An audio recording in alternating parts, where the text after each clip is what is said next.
just war and rightful conquest. Now, by ancestral right, I was also king of France, but I could not enforce this unless I waged war on the French, and to do this, I needed ships to carry my armies across the narrow seas. When my father died, I inherited just 5 king's ships. Now, I have near 60.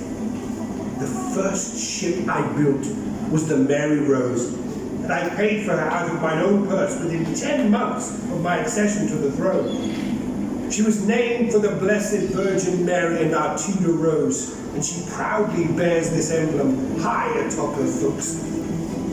I love to hear how she sailed. My first Lord Admiral reported, "Sir, she is the noblest ship of sail of this hour, as fast and maneuverable as a vessel a quarter of her size." I viewed her myself many times. Indeed, I went aboard her with the Holy Roman Emperor when we inspected our ships before my second war with France in 1522.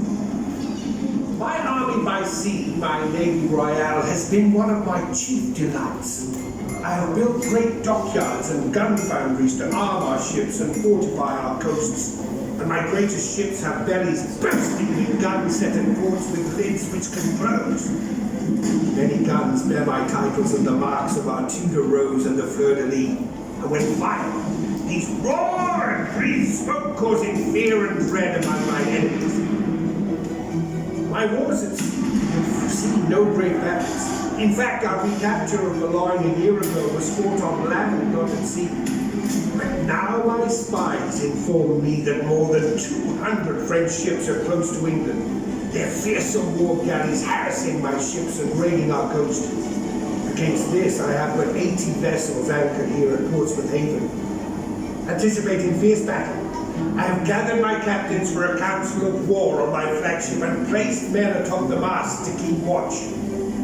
My gentleman Carew has served me well, and I am making him Vice Admiral in my Mary Rose. My lords, What you... the enemy is sighted by the Whites. Captains, to your ships. Tarry not. I will hasten to my army by the South Castle. Godspeed, and with God's grace the winds will favor us.